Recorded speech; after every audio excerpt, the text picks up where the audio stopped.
పరలోకమందున మా తండ్రి, మీరు ఇచ్చిన ఈ అవకాశాన్ని బట్టి మీ కృతజ్ఞతాస్తుతులు చెల్లించున్నాను తండ్రి.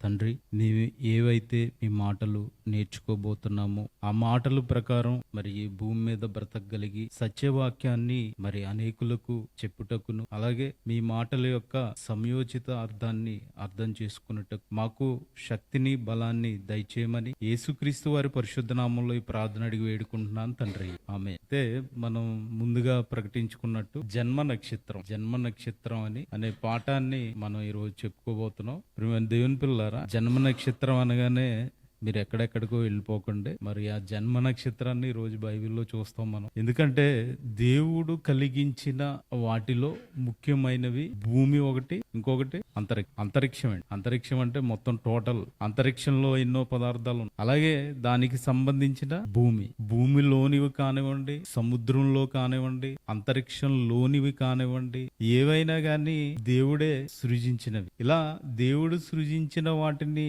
బైబిల్లో ఎంతో చక్కగా వివరణాత్మకంగా వ్రాయించటం గమనార్హం. అయితే ఈ రోజుల్లో చాలా మంది బైబిల్ మత పుస్తకం కింద లేదా మాలా మాదిగ వాళ్ళు నమ్ముకునే పుస్తకం కింద, బడుగు బలహీన వర్గాలు నమ్ముకునే పుస్తకం కింద ఇలా చేయడం జరిగింది, దాన్ని మాట్లాడడం జరుగుతుంది. ఇంకొక విషయం ఏంటంటే 40 నుంచి 45 మంది మనుషులు రాశారు. అలా రాసిన పుస్తకమే అది, మనుషులు రాసిన పుస్తకం అది, దేవుని పుస్తకం కాదు, దేవుడు రాయించింది కాదు అని మాట్లాడడం జరుగుతుంది. మరి వారికి ఉన్న గ్రంథాల గురించి చెప్పుకోవడం మానేసి మరి బైబిల్ యొక్క గ్రంథం మనం నమ్ముకున్న, మనం విశ్వసిస్తున్న ఈ గ్రంథంలోని మాటలను తీసుకుని మరి అసభ్యకరంగా మాట్లాడడం కూడా జరుగుతుంది. ఎందుకంటే బైబిల్లో ఉన్న సత్యాన్ని గమనించలేకపోయారు. మనం ఈ రోజు చూస్తామండి. ఎందుకంటే వాటి గురించి పూర్వం జరిగిన వాటి గురించి గాని, ఇదిగో జగత్తు పునాది వేయబడిన జగత్తు పునాది వేయబడక మునుపు తయారు చేయబడిన, సృష్టింపబడిన వాటిని గురించి గాని చెప్పగలిగిన గ్రంథం ఏదైనా ఉందంటే బైబిల్. మరి ఈ రోజు శాస్త్ర ప్రపంచం కూడా నక్షత్రాన్ని చూసి హబుల్ టెలిస్కోప్ కనుక్కున్న తర్వాత నక్షత్రాలని చాలా దగ్గరగా చూస్తున్నారు. అలా చూసి చెప్తున్నారు కానీ ఇదిగో ఆ నక్షత్రం ఉంది, ఇది ఇలా కలిగింది అని చెప్పే ఎవరు లేరు. మనమైనా చూసిన దాన్ని చెప్పగలుగుతాం, లేని దాన్ని చెప్పగలుగుతాం. ఏమండి, ఎందుకంటే మన నిత్య జీవితంలో జరిగే ఇప్పుడు ఒక భార్యాభర్తలు పిల్లలకు అంటున్నప్పుడు నా బిడ్డ లేకపోతే నా కుమారుడు, నా కుమార్తె గర్భంలో నుంచి వచ్చినప్పుడు ఈ షేప్ లో కావాలంటే వచ్చేస్తారా? రారు కదండి. అలాగే దేవుడు చేస్తున్నాడు, ఆయన స్వహస్తాలతో నిర్మిస్తున్నాడు అని రాయించారు. ఆదామును కూడా ఎవరు నిర్మించారు? దేవుడు. మనిషిని చేసింది దేవుడే. ఆ మనిషిని బ్రతికించడానికి ఆ మనిషికి అవసరమైనవన్నీ అంతరిక్షంలోనూ భూమి మీద పెట్టింది దేవుడు. ఈ విషయాన్ని అందరూ గమనించాలి. అందుకనే ఏదైనా మనకి అసాధ్యమైనది ఏదైనా ఉందంటే ఆయనే చేస్తాడు. అలానే అన్ని చేయడండి. ఆ దేవుడు చాలా మంది ఎలా అడుగుతారు, మరి దేవుడు పాపం చేస్తాడా, దేవుడు అన్నం తింటాడా, ఏదో ఇలాంటి పిచ్చి పిచ్చి ప్రశ్నలు అడుగుతూ ఉంటారు. అలా కాదు, ఆయన పరిశుద్ధుడు. మిమ్మల్ని కూడా ఎలా ఉండమన్నాడు? పరిశుద్ధులుగా ఉండమన్నాడు. అంతేగాని నేను పాపం చేశాను, నువ్వు చేసినట్టు దేవుడు చేయడానికి అది నీకు ఆయనకి వ్యత్యాసం ఉంది. ఎంత వ్యత్యాసం ఉన్నా, ఎన్ని మరి మనిషి తప్పులు చేస్తున్నా మనిషిని కోరుకోవడం ఆయన లక్షణం అంటే మనిషినే కోరుకుంటున్నాడు. అయితే నక్షత్రాల గురించి బైబిల్లో ఉన్న కొన్ని అద్భుతమైన మాటలు ఈరోజు చూద్దాం, ఓకేనా? నక్షత్రాలను గురించి బైబిల్లో ఎన్నో మాటలు ఉన్నాయి. నక్షత్రాలను గురించి చెప్పిన మాటలు బైబిల్, నక్షత్రాలను సూచిస్తూ మాట్లాడిన మాటలు, దేవుడు మాట్లాడిన మాటలు ఉన్నాయండి. మరి 45 కూర్చోబెట్టి లేదంటే 40 మందిని కూర్చోబెట్టి ఇదిగో బైబిల్లో ఉన్నట్టుగా మీరు రాయండి అంటే రాసేస్తారా? ఇప్పుడు జగత్తు పునాది వేయబడక మునుపు ఏం జరిగిందో రాయగలదురా? ఇదిగో నక్షత్రాలు ఇన్ని ఉన్నాయని ఏమన్నా చెప్పగలదురా? అంటే మనుషులు రాయించింది కాదు, దేవుడే 40 నుంచి 45 మందికి పరిశుద్ధాత్మ ప్రేరణను ఇచ్చి వ్రాయించిన పుస్తకం. ఇందులో ఉన్నాయని దేవుని మాటలు, ఆ దేవుడే స్వయంగా వ్రాయించిన మాటలు. ఇలాంటి మాటల్లో నక్షత్రం గురించి కొన్ని అద్భుతమైన మాటలు చూద్దాం. కీర్తనల గ్రంథము 8వ అధ్యాయం 3వ వచనం. కీర్తనల గ్రంథము 8వ అధ్యాయము 3వ వచనం. నీ చేతి పని అయిన నీ ఆకాశములను, నీవు కలుగజేసిన చంద్ర నక్షత్రములను నేను చూడగా, నీవు మనుషుని జ్ఞాపకము చేసుకొనుటకు వాడు ఏపాటివాడు, నీవు నరపుత్రిని దర్శించుటకు వాడి ఏపాటివాడు. ఏమంటున్నారంటే దావీదు గారు కీర్తనల గ్రంథంలో మాట్లాడుతూ పరిశుద్ధాత్మ ప్రేరణతో ఏమంటే, నీ చేతి పనులైన నీ ఆకాశములు, ఏంటంటే ఆకాశములు, నీవు కలుగు చేసిన చంద్ర నక్షత్రములను నేను చూడగా. చూస్తున్నారంట దావీదు గారు, చంద్ర నక్షత్రాలను చూస్తున్నారంట.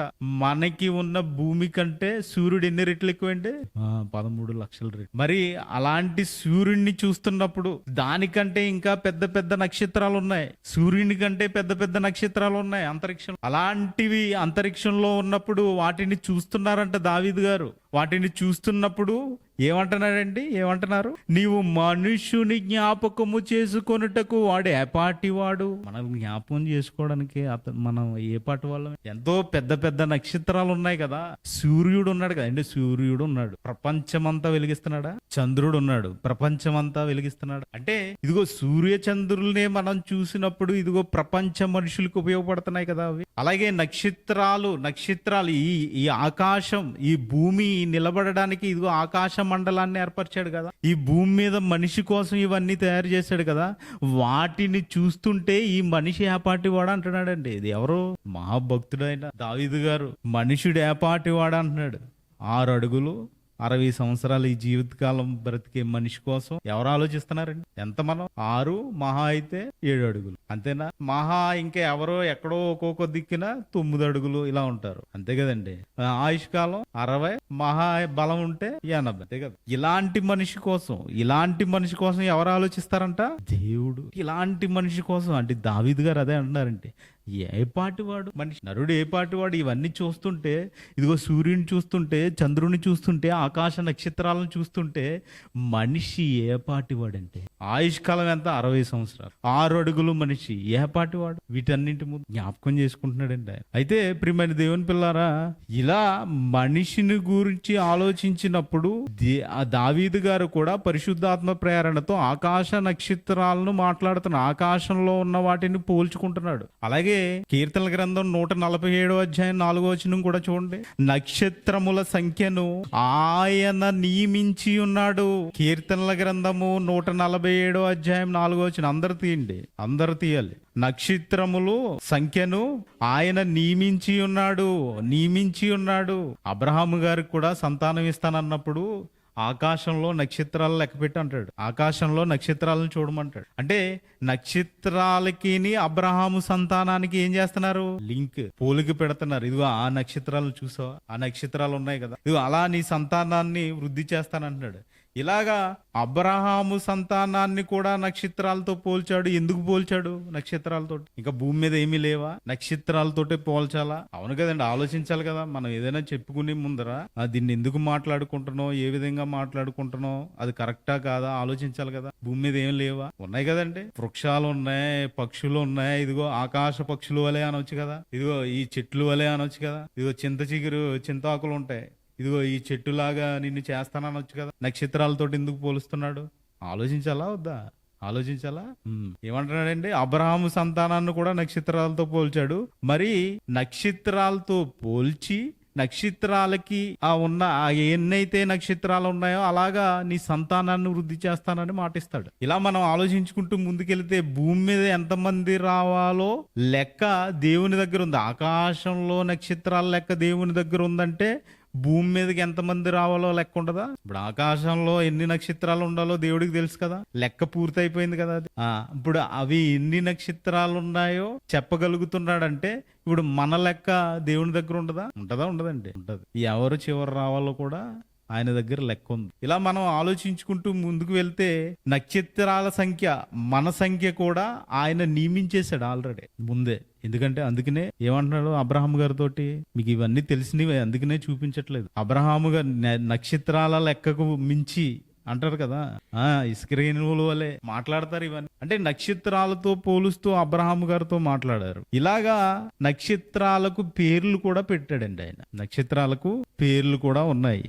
ఇలా పేర్లు పెట్టాడు, మనల్ని నియమించాడా నియమించలేదా అనేది ఎలా తెలుస్తుంది మనకి? మన లెక్క కూడా పూర్తి అయిపోయిందా లేదా అనేది ఎలా తెలుస్తుంది? ఇంతమంది రావాలి, ఇదిగో ఈ రోజు ఇంతమంది ఇక్కడికి రావాలి, ఈ లెక్క ఎలా తెలుస్తుంది మనకి? దేవునికి ఈ భూమి మీదకి ఎంతమంది లెక్క రావాలో నియమించేశాడని అనుకుంటున్నాం కదా, ఆ లెక్క అయిపోయిందని ఎలా తెలుస్తుంది? ఎవరైనా చెప్పాలా? శాస్త్రవేత్తలు చెప్తారా? ఎవరు చెప్తారండి? దేవుడే. ఎఫెసీయులకు రాసిన పత్రిక 1వ అధ్యాయము 4-6 వచనాలు చదవండి. చాలా సార్లు చదువుకున్నారు మీరు దీన్ని. ఎట్లనగా తాని ప్రియునియందు తాను ఉచితముగా మనకు అనుగ్రహించిన తన కృపా మహిమకు కీర్తి కలిగినట్లు తన చిత్తమైన దయా సంకల్పము చొప్పున యేసుక్రీస్తు వారు ద్వారా తనకు కుమారులుగా స్వీకరించుటకై మనలను, చాలా జాగ్రత్తగా చదవాలండి, మనలను ముందుగా తన కోసము నిర్ణయించుకొని,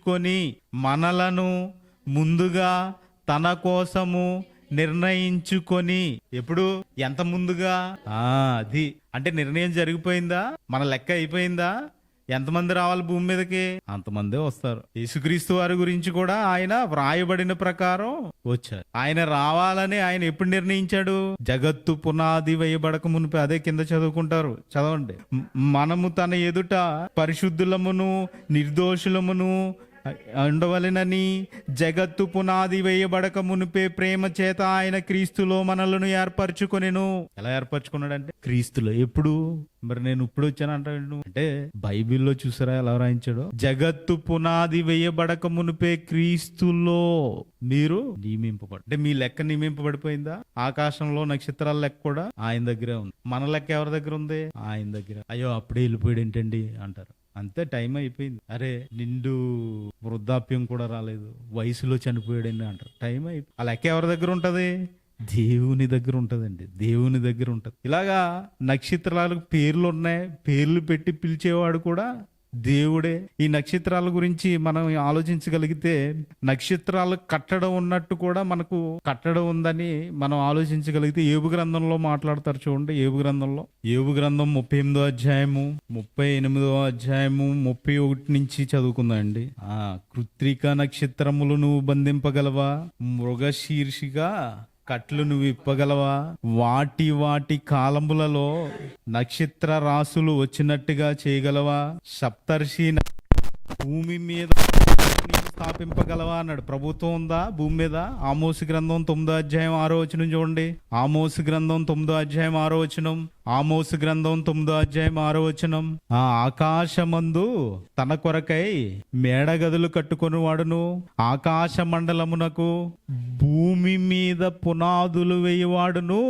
ఆకాశ మండలానికి పునాది ఎక్కడుంది? భూమి మీద. ఇలాగా నక్షత్రాలతో పోలుస్తూ ఇవన్నీ ఆకాశ మండలపు కట్టడలు నువ్వు ఎరుగుదువా? దానికి భూమి మీద గల ప్రభుత్వం నువ్వు స్థాపింపగలవా అని ఇలా మాట్లాడుతున్నారంటే, ఇదిగో నక్షత్రాల్ని, ఆకాశాన్ని, అంతరిక్షాన్ని ఎవరితో పోలుస్తున్నాడో పోలుస్తూ ఆయన చేసిన పనిని చెప్తున్నారంటే. అవునా? ఆయన చేసిన పనిని చెప్తున్నారు. అంటే నక్షత్రాలకు కట్టడుందా? అంతే కదండి. ఇప్పుడు ఏం చదువుకున్నా? ఆకాశ మండలపు కట్టడలు నువ్వు ఎరుగుదువా అన్నారా? ఇప్పుడు నక్షత్రాలకు కట్టడుందా? ఆకాశానికి కట్టడుందా? వాటికి కూడా కట్టడలు నియమించాడా? నియమించాడు. ఇప్పుడు వాటికి కట్టడ నియమించాడు, మనకు నియమించాడా? వాటికి పని నియమించాడు, మనకు పని నియమించాడా? ఇది ఎప్పుడు జరిగింది ఇదంతా? జగత్తు పునాది ఈ మాట మర్చిపోకూడదండి. జగత్తు పునాది వేయబడక మునిపే ఇదంతా జరిగిపోయింది. అంటే మనకి కట్టడలు కూడా ఎప్పుడు పెట్టేశారు? జగత్తు పునాది వేయబడక మునిపే. ఇప్పుడు మనకు కట్టడ గాని పని గాని ఉందా? ఉంది. ఏంటా పని? ఎఫెసీ పత్రిక 2వ అధ్యాయం 10వ వచనం. ఎఫెసీ పత్రిక, మరియు వాటి యందు మనము నడుచుకొనవలెనని దేవుడు ముందుగా సిద్ధపరిచిన సత్క్రియలు చేయుటకై మనము క్రీస్తు యేసునందు ఎప్పుడు జగత్తు పునాది వేయబడక మునుపు. అంటే ఆకాశంలో నక్షత్రాలకి కట్టడం ఉంది, భూమి మీద మనిషికి కట్టడం ఉంది. అంతేనండి. ఆకాశంలో నక్షత్రాలకి కట్టడం ఉంది, భూమి మీద మనిషికి కూడా కట్టడం ఉంది. అయితే మనిషి మాత్రం మార్గం తప్పేశాడు. వై కట్టడలు పాటిస్తున్నాయో లేదో మనం బైబిల్లో చూడాలి. అంతేనా? యోధా పత్రిక 1వ అధ్యాయం 13వ వచనం. తన అవమానమును నురుగు వెళ్ళగ్రక్కువారై సముద్రము యొక్క ప్రచండమైన అలలుగాను మార్గము తప్పి తిరుగు చుక్కలుగాను ఉన్నారు. మనుషులను పోలుస్తున్నారండి. ఎలా పోలుస్తున్నారండి? మార్గము తప్పు చుక్కలు చుక్కలుగాను. యోధాపత్రిక 1:13 మార్గము తప్పి తిరుగు చుక్కలుగా ఉన్నారంటున్నాడు. చూడండి, చుక్కలంటే భూమి మీద మాట్లాడుకునే చుక్కలు కాదండి, ఆకాశంలో ఉన్నాయి చుక్కలు. చూస్తారు కదా మీరు, నైట్ ఏం చేస్తారు, పైన ఊరెళ్ళినప్పుడు బయట పడుకున్నప్పుడు పైన ఆకాశంలో నక్షత్రాలను చూసి లెక్క పెడుతూ ఉంటారు కొంతమంది. ఇంకా ఆనందపడుతూ ఉంటారు, ఆనందాన్ని పొందుకోవాలని ప్రయత్నిస్తూ ఉంటారు. వాటిని చూసినప్పుడు ఏదో ఒక ఫీలింగ్ వస్తుంది మనిషి, అవునా? ఆ చుక్కలు ఏమవుతున్నాయంట, మార్గం తప్పి తిరిగేతున్నాయంట. ఆ తిరుగుతున్నట్టు ఎవరిని పోల్చారు ఇప్పుడు? మళ్ళీ మనిషిని పోల్చాడండి, మనిషిని పోల్చాడు. అందుకనే ఏమంటున్నారు, ఏమంట, మార్గము తప్పి తిరుగు చుక్కలుగా ఉన్నారంటున్నాడు. చూడండి, దేనికంట, తమ అవమానమును నురుగు వెళ్ళగ్రక్కువారై. నురుగు వెళ్ళగక్కడం అంటే విషం తాగినోడికి ఏమొచ్చేద్దండి, అర్థమైంది మీకు? ఆ నురుగు కక్కేసుకుంటా ఉంటాడు, అంటే ఆడు ఏది తాగాడో అది నురగ కింద వచ్చేస్తా ఉంటది అనమాట. అలాగా అవమానమును నురుగు వెళ్ళగ్రక్కువారే సముద్రం యొక్క ప్రచండమైన అలలు ఎగురుతా ఉంటాయి కదా, వాటర్, ఆ అలలుగాను మార్గము తప్పి తిరుగు చుక్కలుగా ఉన్నారంట. అంటే నక్షత్రాలు ఎలాగైతే మార్గం తప్పేశాయో మనిషి కూడా ఏం చేశాడంట, మార్గం తప్పాడు. మార్గము తప్పిన వారిలో ఇప్పుడు ఇక్కడ ఉన్న వారు కూడా అందరూ ఒకే రకంగా ఉండరు. ఇక్కడికి వచ్చిన మనం అందరూ ఒకే రకంగా ఉండం, ఒకే ఆకారం ఉండదు, ఒకే రకమైన అందం ఉండదు, ఒకే రకమైన వాసన కూడా ఉండదు. మన శరీరం వాసన గుర్తుపట్టాలంటే మీరు ఎక్కువ కలిసి ఉన్నప్పుడే అది తెలుస్తుంది. మన వాసన అందరిది ఒకే రకంగా ఉండదు. నా వాసన వేరు, మహేష్ గారి వాసన వేరు, రాంబాబు గారి వాసన వేరు, ఇలాగా ఎవరి వాసన వాళ్ళకే ఉంటుంది. ఇలాగా చుక్కల గురించి కూడా మాట్లాడతారు. చూడండి, కొరింథీయులకు రాసిన పత్రిక 15వ కొరింథీయులకు రాసిన పత్రిక 1 కొరింథీ 15:40 మరియు ఆకాశ వస్తువులు భూవస్తు రూపములు కలవు. ఆకాశ వస్తు రూపముల మహిమ వేరు, భూవస్తు రూపముల మహిమ వేరు. సూర్యుని మహిమ వేరు, చంద్రుని మహిమ వేరు, నక్షత్రముల మహిమ వేరు. మహిమను బట్టి ఒక నక్షత్రమునకు మరి ఒక నక్షత్రమునకు భేదము కలదు కదా. అందరూ ఒకేలాగా ఉండవండి. పైన నక్షత్రాలు ఎలాగైతే భేదము, సూర్యుని మహిమ వేరు, చంద్రుని మహిమ వేరు.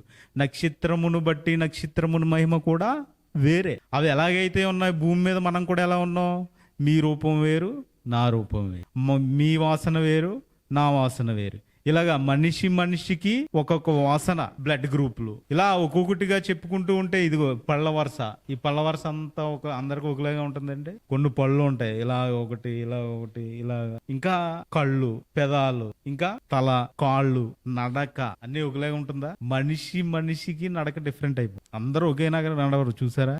మీ దూరాన్ని నుంచి చూసి, ఇప్పుడు భార్య భర్తలు 10-15 సంవత్సరాల నుంచి కలిసి ఉంటున్నారు అనుకోండి, ఎక్కడో దూరాన్ని నుంచి చూసి నాన్న వచ్చేస్తున్నాడు, లేకపోతే మా ఆయన వస్తున్నాడు అంటారు. ఏంటి? నడకను బట్టి. ఇలాగా ప్రతి ఒక్కరికి ప్రతి అవయవంలో కూడా డిఫరెంట్ ఉంటుందండి. ఇలా అదే దానికి దీనికి ఏం చెప్తున్నారు పోలిక?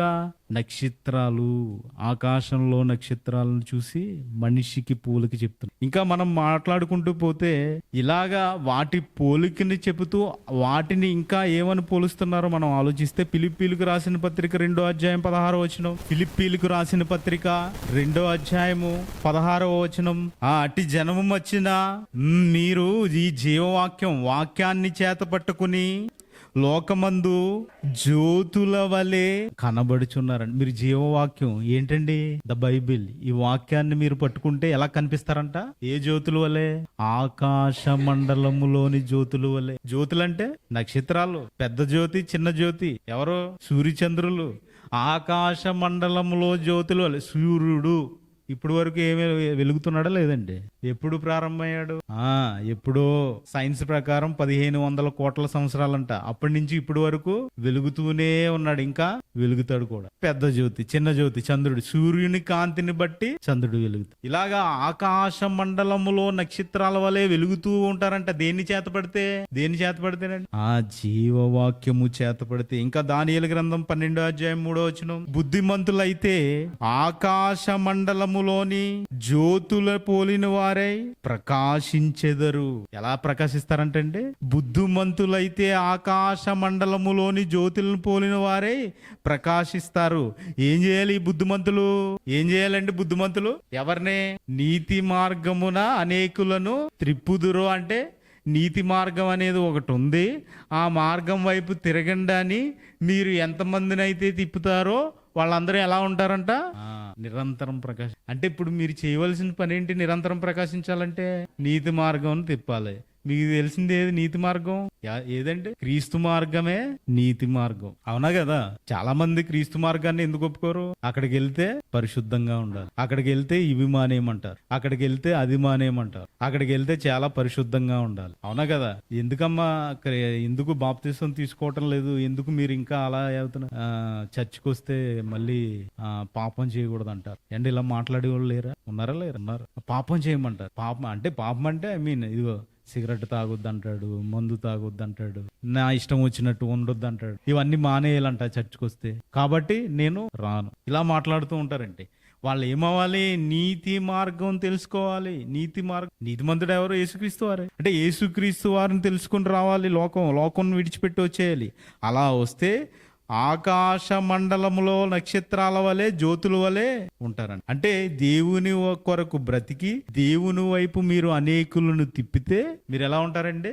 ఆకాశంలో నక్షత్రాల వలె ఉంటారు. అంతేనా? దేవుడు అసలు మనుషులని నక్షత్రాలతో ఎందుకు పోలుస్తున్నారు? ఓకేనండి, ఇదంతా బాగానే చెప్తున్నారు. నక్షత్రాలకి మనుషులకు పోలిక చేస్తున్నారు, బాగుంది. అసలు దేవుడు నక్షత్రాలతో ఎందుకు పోలుస్తున్నాడు? ఇదే కదా మనం వేసుకున్న ప్రశ్న మొదట కూడా. ఎందుకు నక్షత్రాలతో పోలుస్తున్నాడు? నక్షత్రాలకి మనుషులకి ఉన్న సంబంధం ఏంటి అని మనం ఆలోచించగలిగితే మత్తయి సువార్త ఒకసారి తీయండి. మత్తయి సువార్త 2వ అధ్యాయం 1వ వచనం నుంచి చదవండి. మత్తయి సువార్త. రాజైన హేరోదు దినములయందు యూదయా దేశపు బత్లెహేములో యేసు పుట్టిన పిమ్మట ఇదిగో తూర్పు దేశపు జ్ఞానులు యెరూషలేమునకు వచ్చి యూదుల రాజుగా పుట్టిన వాడెక్కడున్నాడు? తూర్పు దిక్కున ఆయన నక్షత్రమును చూచి ఆయనను పూజింపవచ్చితమని చెప్పారు. ఎవరు నక్షత్రం అండి? ఉందా అక్కడ? అలాగే చూడండి సరిగ్గా. ఆయన అంటే ఎవరు? యేసుక్రీస్తు వారేనా? ఇదిగో తూర్పు దేశపు జ్ఞానులు యెరూషలేముకు వచ్చి యూదుల రాజుగా పుట్టిన వాడు ఎక్కడున్నాడు? ఏంటి, ఎలా పుట్టారంటే ఈయన యూదుల రాజుగా పుట్టాడంట. ఆయన రాజు అని అప్పుడే చెప్పారు. ఎవరు? జ్ఞానులు. యూదులు రాజుగా పుట్టిన వాడు ఎక్కడున్నాడు? తూర్పు దిక్కున ఎవరి నక్షత్రం చూశారంటండి? యేసుక్రీస్తు వారి నక్షత్రమే. ఆయన ఎవరంట? యూదుల రాజంట. ఈయన నక్షత్రం ఎక్కడ చూశారంట? తూర్పు దిక్కును చూశారంట. తూర్పు దిక్కును చూసి ఎక్కడికి వచ్చారంట? ఆయనను, ఎవరిని? యేసుక్రీస్తు వారిని పూజింపవచ్చితమని చెప్పారు.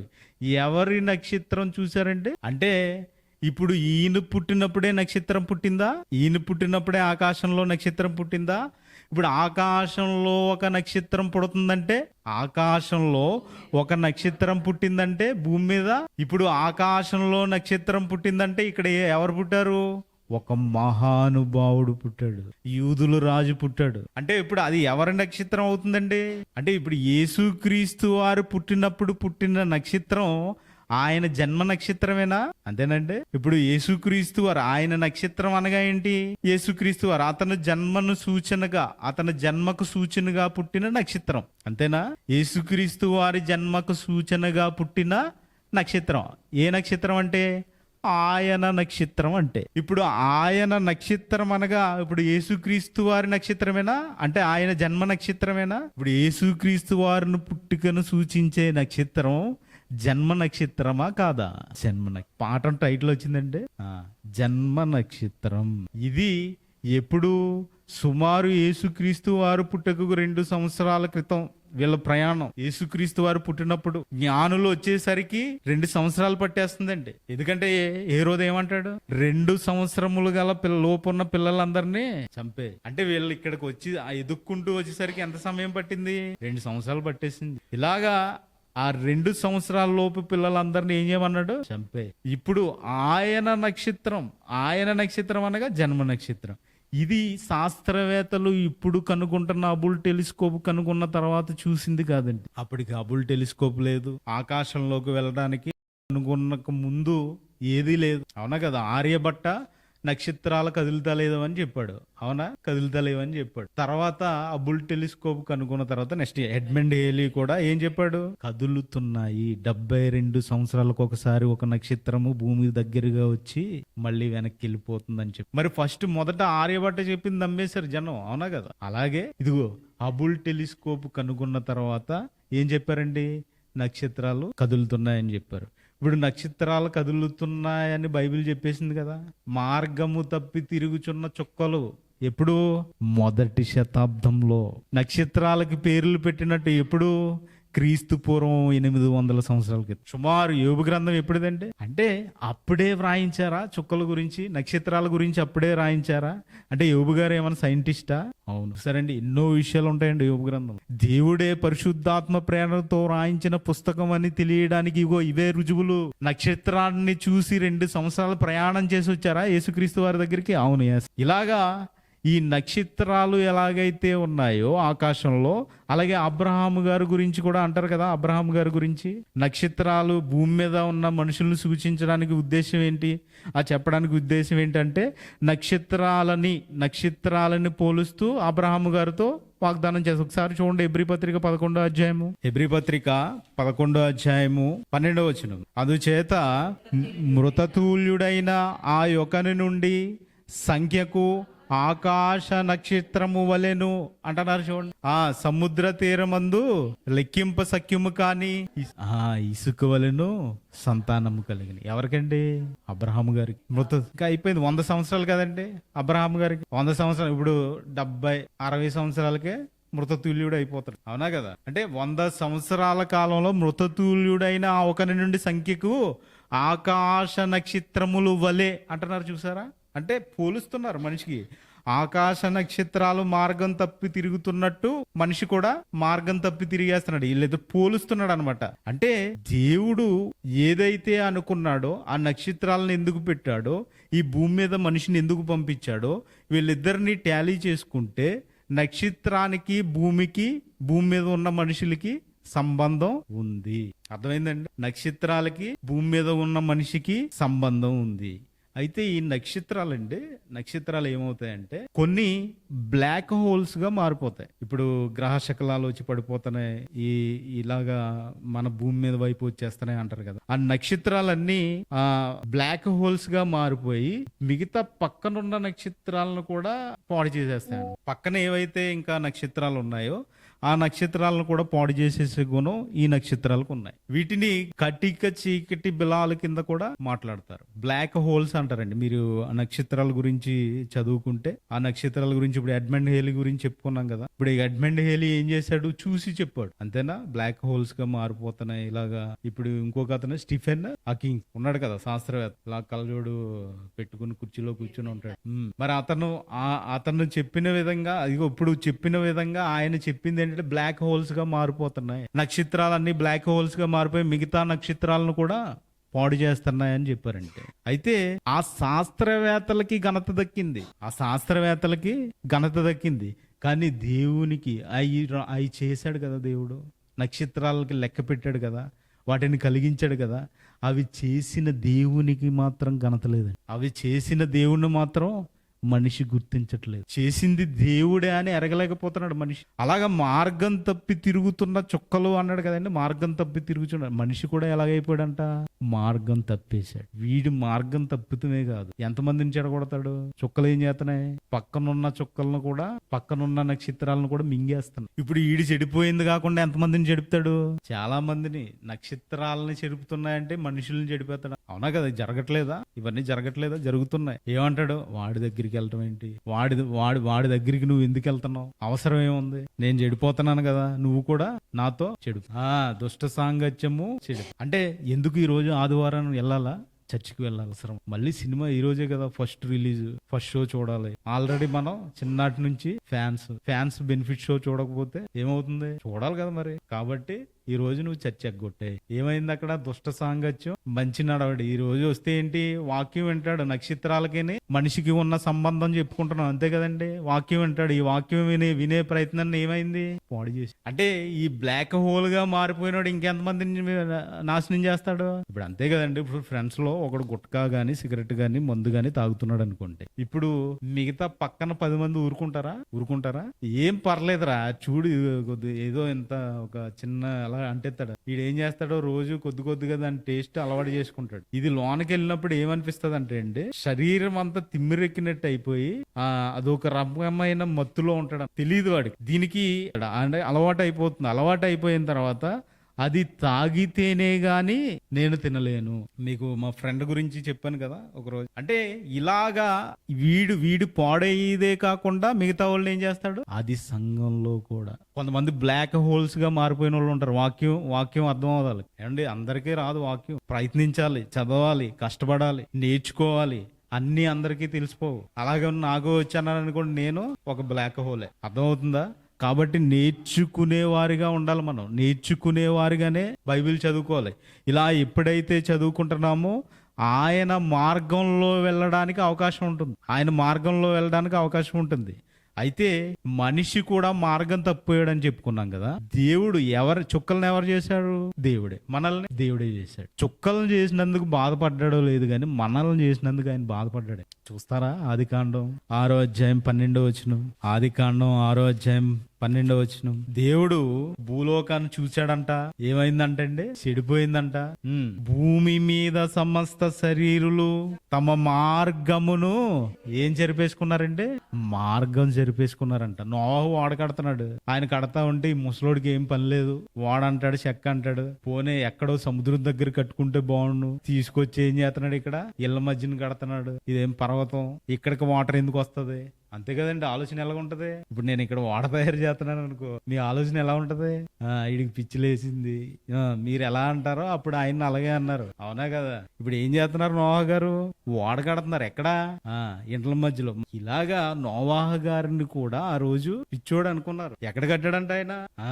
నీళ్లు ఎందుకు వస్తాయి? అన్ని నీళ్లు వచ్చేస్తాయి, ఎక్కడికి రావచ్చు. అది దేవుని ప్రణాళిక, అవునా కదండి? అలాగా దేవుని ప్రణాళిక ఏంటో మనకు తెలియదు. దేవుడు నోవాహ గారికి చెప్పాడు, చేశాడు, అవునా కదా? అలా ఆ టైంలో ఏమనుకుంటున్నారంట, ఏం చేశారంట వాళ్ళు? మార్గము తప్పిపోయారంట. లేరనుకుంటున్నారా? మార్గం తప్పిపోయాను. ఈ రోజు కూడా అదే పరిస్థితి. అంటే ఏమంటున్నారంటే, చదవండి మళ్ళీ ఆ వచనం, 12వ వచనం. అందుకు దేవుడు భూలోకమును చూచినప్పుడు అది చెడిపోయి ఉన్నది, భూమి మీద సమస్త శరీరులు తమ మార్గమును చెరిపేసుకున్నారు. అక్కడ చుక్కల మార్గం తప్పిపోయి, ఇక్కడ మనిషి మార్గం. ఇలా మార్గం చెరిపేసుకున్నారండి. ఇలా మార్గం చెరిపేసుకున్న వాళ్ళు ఏమవుతాయి? ఇప్పుడు బ్లాక్ హోల్స్ గా మారిపోతారు. అంతేనా? ఉందా? బ్లాక్ హోల్స్ గా మారిపోతున్నట్టు చూడండి. రోమాపత్రిక 1వ అధ్యాయం 22వ వచనం. రోమాపత్రిక 1వ అధ్యాయము 22వ వచనం. వారి అవివేక హృదయము అంధకారమయమైపోయింది. వారి హృదయం ఏమైందంటే ఎందుకు అంధకారం అయిపోయింది? వాళ్ళు ఏం చేశారు? దేవుడిని మార్చేసుకున్నారు. మార్గం తప్పిపోయారు. వాళ్ళు దేవుణ్ణి మార్చేసుకున్నారు. అంతే కదా? మార్గం తప్పిపోయారు. దేవుని మార్గం తప్పిపోయారు వాళ్ళు. ఏమైందంటే ఇక్కడ ఏమైందంటే వారి అంధకార హృదయము.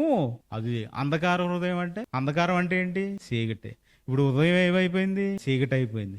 ఈడు హృదయం చీకటి అయిందంటే జ్ఞానమును గురించి బుద్ధిహీనులు అయిపోయారంట. ఇప్పుడు ఈడు హృదయం చీకటి అయిపోయింది అనుకోండి, ఈడేమైనట్టు ఇక్కడ బ్లాక్ హోల్. ఇప్పుడు బ్లాక్ హోల్ గా అయిపోయిన నక్షత్రాలు మిగతా నక్షత్రాలను కూడా నాశనం చేసి, ఇప్పుడు వీడు బ్లాక్ హోల్ గా అయిపోయాడంటే వీడు కూడా ఏం చేస్తాడు? నాశనమే. చాలా జాగ్రత్తగా ఉండాలండి. వాక్యం దగ్గర చాలా జాగ్రత్తగా ఉండాలి. ఇలా బ్లాక్ హోల్ గా మారిపోయిన ఈ హృదయంలో నుంచి ఏమొస్తాయి? ఇప్పుడు మంచి ఏమన్నా వస్తుందా? ఇలా బ్లాక్ హోల్ గా మారిపోయిన ఈ హృదయంలో నుంచి వచ్చే ఏంటో చూద్దామా? ఒకసారి చూద్దామా? మత్తయి సువార్త 15వ అధ్యాయము. మత్తయి సువార్త 15వ అధ్యాయము 18-19 వచనాలు. నోటి నుండి బయటకి వచ్చినవి హృదయములో నుండి వచ్చిన. ఎక్కడి నుంచి అండి? ఇప్పుడు ఎవరన్నా తిడుతున్నాను అనుకోండి, ఎక్కడి నుంచి వచ్చింది? నాలో ఉంది కాబట్టి అది వచ్చింది, అంతేనా? ఇప్పుడు నువ్వు పక్కకి వెళ్ళి నన్ను తిట్టేస్తున్నావు అనుకో, నా గురించి నీ హృదయంలో ఏముంది? ఉందే ఏదో, అంతే కదండి? ఏదో ఉంది. అలాగా ఇప్పుడు నోటు నుంచి వచ్చి ప్రతి మాట ఎక్కడి నుంచి వస్తుందంట? హృదయములో నుంచి వచ్చును. ఇవే మనుషుని అపవిత్రపరచునని మీరు గ్రహింపరా? మీకు తెలియట్లేదా? ఏవి అపవిత్రపరుస్తాయండి మనిషిని? ఇదిగో బ్లాక్ హోల్గా మారిపోయింది కదా హృదయం. ఈ హృదయంలో ఇదిగో చీకటి అయిపోయింది కదా. ఈ చీకటిలో నుంచి వచ్చి మాట్లాడుతున్నాం కదా. ఈ మాట ఎక్కడి నుంచి వస్తుంది? హృదయంలో నుంచి వస్తుంది. ఎక్కడి నుంచి అండి? ఏం వస్తాయి? కింద చెప్తున్నాడు చూడండి, ఏమేమి వస్తాయి. దురాలోచనలు, నరహత్యలు, వ్యభిచారములు, వేశ్యాగమనములు, దొంగతనములు, అబద్ధ సాక్ష్యము, దేవదూషణలు. హృదయముతో ఎన్నొస్తాయండి? ఒక్కసారి నువ్వు బ్లాక్ హోల్గా మారిపోయావంటే అయిపోయింది. అందుకనే కదా ఇప్పుడు ఇదిగో ఈ మార్గాన్ని తెలుసుకుని బయటకు వెళ్ళిపోయినాడు ఎలా మాట్లాడుతున్నాడు. ఇవన్నీ ఉంటాయా? ఉండవండి. ఏమొస్తున్నాయి ఆడు హృదయంలో నుంచి? నేను చర్చికి ఏం వెళ్తావు? చర్చికి అంత మాట ఏముంది అక్కడ? ఆడు దశంభాగాలు అడుగుతాడు, అది అడుగుతాడు, ఇది నిన్ను ముంచుకు తినేస్తాడు. ఏముంటది అక్కడ? అవునా కదండి? ఇంకా ఏముంది? ఏం నేర్చుకుంటావు అక్కడ? అవసరం ఏముంది నీకు? ఏంటిడు బ్లాక్ హోల్? దా నా కూడా రా, ఎంజాయ్, సినిమాకి వెళ్దాం. అక్కడ ఏమైనా సైన్స్ మ్యాచింగ్ చేద్దాం, 30,000 40,000 వస్తాయి. సాయంత్రం వెళ్ళి బార్లో కూర్చుందాం. ఇదే కదండి. ఏమన్నా ఉంటుందా? ఇవన్నీ వస్తున్నాయంట. చూడండి ఏమంటున్నాడు. దురాలోచనలు, నరహత్యలు, వ్యభిచారములు, వేశ్యాగమనములు, దొంగతనములు, అబద్ధ సాక్ష్యములు, దేవదూషణలు హృదయములో నుండే వచ్చును. నీ అవివేక హృదయం అంటున్నాడు. చూడండి, అవివేక హృదయం చీకటి అయిపోయింది. అది ఇలా చీకటి అయిపోతే ఇవన్నీ వస్తాయి. మరి ఏం చేయాలి? నువ్వు వాక్యం చేత పట్టుకోవాలి నాయన. నువ్వు వాక్యం చేత మీ పిల్లలకు వాక్యాన్ని నేర్పించండి. వాళ్ళ చేత వాక్యాన్ని చేత పట్టించండి. వాక్యాన్ని నేర్పించి వాక్యం చేత పడితే ఇదిగో ఆకాశంలో నక్షత్రాల వలె, ఆకాశంలో జ్యోతుల వలె ఉంటారు. అంటే అలాంటి జ్యోతులు ఎవరైనా ఉన్నారా బైబిల్లో? యోబు గారు ఉన్నారా లేరా? ఏం చేశారు ఆయన? నోటి మాటతో కూడా పాపం చేయలేదు. అంటే హృదయంలో ఏముంది? వాక్యం ఉంది. యోబు గారు నోటి మాటతో కూడా ఎందుకు పాపం చేయలేదు? నీ హృదయములో వాక్యం ఉంటే నువ్వు పాపం చేయవు. అర్థమైందండి? హృదయంలో ఎప్పుడైతే మీరు వాక్యాన్ని నింపుకుంటున్నారో మీరు పాపం చేయరు. అందుకనే యోబు గారి గురించి రాయించారు. ఇప్పటికీ మనం చదువుకుంటున్నాం కదా. ఎవరిచ్చారు స్టేట్మెంట్? దేవుడు. దావీదు గారి గురించి ఎవరిచ్చారు? దేవుడు రాయించాడు కదా. ఇదిగో తన గ్రంథంలో రాయించుకున్నాడు కదా. యోబు ఇలా చేశాడు, దావీదు ఇలా చేశాడు. ఇంకా ఇద్దరు ఉంటారండి కొత్త నిబంధనలో. పేద విధవరాలు ఉంటారు. భేద విధవరాలు. ఆ భేద విధవరాలు తమకున్న జీవనాన్ని అంతా వేసేసిందంట. ఇప్పటికీ మనం చదువుకుంటున్నావా? చదువుకుంటలేదండి. అంటే ఆయన జ్ఞాపకాల్లో ఉందా ఆమె? అంటే ఆమె కూడా ఎవరి కోసం బ్రతికింది? దేవుని కోసం బ్రతికింది. అందుకనే ఇప్పటికీ స్టార్ కింద నిలిచిపోయింది, నక్షత్రం కింద ఉంది. చూద్దాం లోకాసువార్త 21:2-3 వచనాలు చదవండి. లోకాసువార్త. కానుక పెట్టెలో తమ కానుకలు వేయుచున్న ధనవంతులు నామ పారజూశాడు. ఎవరు? యేసుక్రీస్తు వారు. ఒక బీద విధవరాలు 2 కాసులు అందులో వేయిచుండగా చూచి, ఈ బీద విధవరాలు అందరికంటే ఎక్కువ వేసినని మీతో నిజముగా చెప్పుచున్నాను. ఏంటండి? లోకాసువార్త 21వ అధ్యాయము 2-3 వచనాలు అందరూ తీయండి. లోకాసువార్త 2వ అధ్యాయము, క్షమించండి 21వ అధ్యాయము 2-3 వచనాలు. ఆ ధనవంతులను పారజూశాడంట. ఒక బీద విధవరాలు వచ్చిందంట. ఎన్ని కాసులండి? 2. ఈ బీద విధవరాలు అందరికంటే ఎక్కువ వేసినని మీతో నిజముగా చెప్పుచున్నాను. చాలండి. అంటే బీద విధవరాలు గురించి రాయించేసుకున్నాడా తన గ్రంథం? అంతేగాని పరిశుద్ధాత్మ ప్రేరణతో దేవుని మూలంగా వ్రాయబడింది. అంటే ఇప్పుడు దేవుడే వ్రాయించాడు కదా. ఎవరి గురించి రాయించాడు? భేద విధవరాలు గురించి. అంటే ఇప్పుడు భేద విధవరాలు ఏంటి? ఆకాశ మండలములో జ్యోతి, నక్షత్రం, స్టార్, యూనివర్సల్ స్టార్ కింద ఉంది ఆమె. ఇంకొక ఆమె ఉంటదండి. ఎవరు? అత్తరు బుడ్డి పగల కొట్టేసింది కదా. ఎవరు తిడతారు ఆమెని? యోధా. ఎందుకు? Black hole. హృదయం ఏమైంది? అంధకారం అయిపోయింది. ఎవరు నమ్మేతకు వచ్చాడు? యేసుక్రీస్తు వారు నమ్మేతకు వచ్చాడు. ఈ రోజు ఎవరు నమ్మేస్తున్నారో తెలుసా? యేసుక్రీస్తు వారిని నమ్ముతున్నారా? మనం అమ్ముతున్నావా? ఎలా అమ్ముతున్నాం? జాగ్రత్త. మత్తయి సువార్త 26వ అధ్యాయము 12-13 వచనాలు. సువార్త 26వ అధ్యాయము 12-13 వచనాలు. ఈమె, ఈ అత్తరు నా శరీరము మీద పూచి నా భూస్థాపన నిమిత్తము ఏం చేసిందంటే, భూస్థాపము నిమిత్తము. అంటే ఇప్పుడు ఈమె ఏం చేసింది? అత్తరు బుడ్డి ఎంత కాస్ట్ ఇది? ఇది అమ్మే